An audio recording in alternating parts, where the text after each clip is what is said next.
जय भोले की हर हर महादेव बम बम भोले। आज मैं आपको सुख सागर श्रीमद् भगवत कथा प्रथम स्कंद का तीसरा अध्याय सुना रही हूँ। सुनी। इस तृतीय अध्याय में हरि अवतार उदार सचरित वर्णन किया भंजन धरनी भार। सुनी।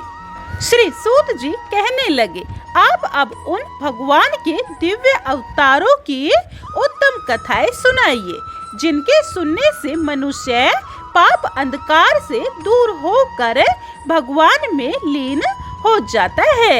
लोगों को रचने की इच्छा से भगवान ने स्वर्ग के आदि में महत्ववादी युक्त प्रथम पुरुष रूप धारण किया, जिसमें 11 इंद्रियां और 5 महाभूत ये 16 कलाएं थी। समुद्र में सोते हुए जिन भगवान के नाभि कमल से श्री ब्रह्मा जी उत्पन्न हुए, जिन विष्णु के अवयवों में संपूर्ण लोक रहते हैं, वह भगवान का विशुद्ध विराट स्वरूप है। मुनि लोग ज्ञान दृष्टि से भगवान के दिव्य विराट रूप का दर्शन करते हैं, जिनका हजारों चरण, जांघें, भुजाएं और मुख आदि से अद्भुत रूप हो रहा है। वही भगवान का पुरुष रूप श्री नारायण अवतार है।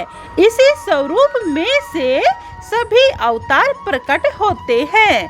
अतः यही नाना अवतारों का कारण रूप है, जिनके अंश से देवादिक सभी उत्पन्न होते हैं। उन्हीं भगवान ने आदि में को मार्ग स्वर्ग का आश्रय लेकर सनक, सनंदन, सनातन और संत कुमार के स्वरूप में अवतार लिया और फिर अखंड ब्रह्मचार्य व्रत पालन किया।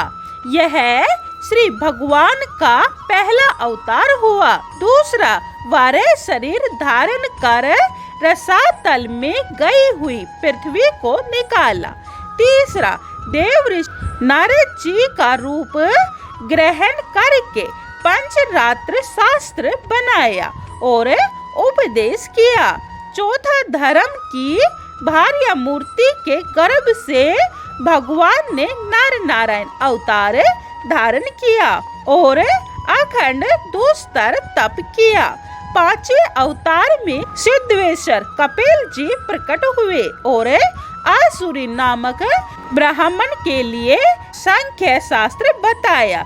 छोटे अवतार में रात्रि की पत्नी सती अनुसुईया के उदर से दत्तात्रेय नामक हुए और प्रहलाद एवं अलर्क आदि को आत्म विद्या का उपदेश दिया।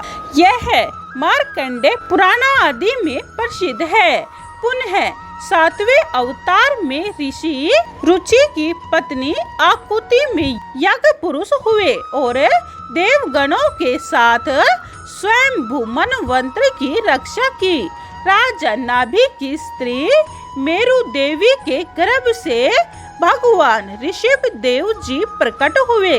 यह भगवान का 8वां अवतार है, जिसने परम बंदनीय परमहंसों का मार्ग दिखाया। 9वें अवतार में ऋषियों की प्रार्थना से राजा पृथु का स्वरूप धारण किया और पृथ्वी से संपूर्ण पदार्थों का दोहन किया। चाक्षुष मनवंतर की समाप्ति में जब पृथ्वी जल में डूब रही थी, तब 10वां अवतार मत्स्य स्वरूप से धारण किया और पृथ्वी रूपी नाव पर बैठकर वैवस्वत मनु की रक्षा की। भगवान का 11वां अवतार कूर्म स्वरूप का हुआ, जिन्होंने देवताओं और असुरों द्वारा समुद्र मंथन काल पर मंदराचल पर्वत को अपनी पीठ पर धारण किया था।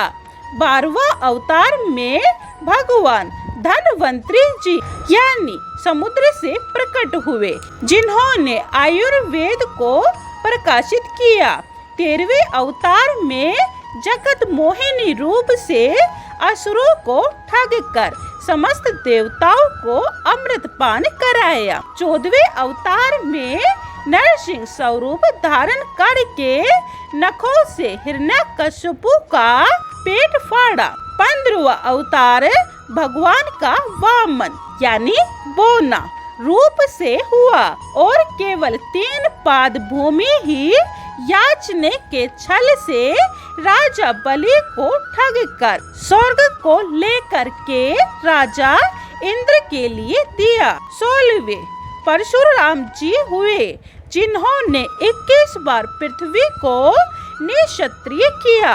17वें में पराशर से सत्यवती में श्री व्यास जी होकर अल्प बुद्धि वाले मनुष्य पर कृपा करके अपने देव रूप कल्प वृक्ष की कई नवीन शाखाएं बना दी।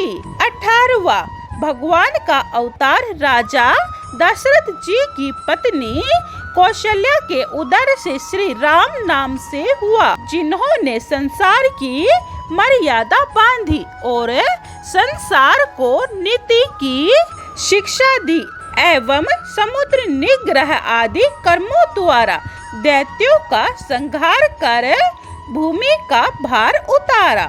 19वां अवतार श्री बलराम का एवं 20वां अवतार श्री कृष्णचंद्र का भूमि भार हरने के लिए हुआ। 21वीं बार फिर कल युग के समाप्त होते ही गया प्रदेश में अजन के पुत्र बुद्ध नाम से दैत्यों को मोहने के लिए प्रकट हुए और कलयुग के अंत में जब राजा लोग चोर डाकू आदि हो जाएंगे, धर्म का लोप हो जाएगा, अधर्म की वृद्धि हो जाएगी, तब भगवान विष्णु यश शर्मा के घर आकर जन्म लेंगे तथा कलिक नाम से प्रसिद्ध होकर भूमि का भार हटाएंगे। हे ब्राह्मणों, हरि भगवान के अवतार पृथ्वी पर असंख्य हुए हैं। जैसे सरोवर से हजारों शूद्र परवाह निकलते हैं, परंतु कृष्ण अवतार तो साक्षात भगवान नारायण ही है तथा ऋषि मुनि देव मनुपुत्र प्रजापति आदि सभी हरि भगवान की कलाएं हैं। यह सब संसार जब जब दैत्यों से पीड़ित होता है, तब तब ही अवतार धारण करके साधु संतों की रक्षा करते हैं एवं पृथ्वी का संकट दूर करते हैं। इन भगवान की गुप्त जन्म कथाओं को प्रहत साय जो पढ़ता है वह दुख समूह से छूट जाता है। निराकार सच्चिदानंद भगवान का यह जो स्थूल जगदाधार स्वरूप है, यह उनकी सत रज तम माया के महान तत्व आदि गुणों से परमात्मा में ही कल्पित है। जिस प्रकार मेघों का समूह वायु के आश्रय पर रहता है, आकाश में पृथ्वी के रेणु ही कल्प बुद्धि वाले मूढ़ों द्वारा वायु में दूसरेपन स्वरूप से समारोपित समझी जाती है, उसी प्रकार आत्मा में शरीर आरोपित है और सूक्ष्म शरीर भी जीव की उपाधियों से कल्पित है। इस स्थूल सूक्ष्म रूप में भगवान स्वयं अपनी प्रकृति से व्याप्त हो रहे हैं।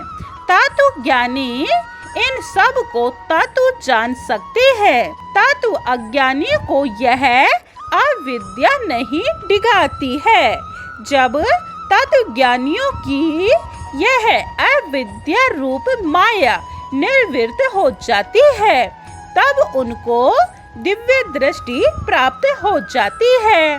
भगवान के जन्म कर्म कुछ नहीं है।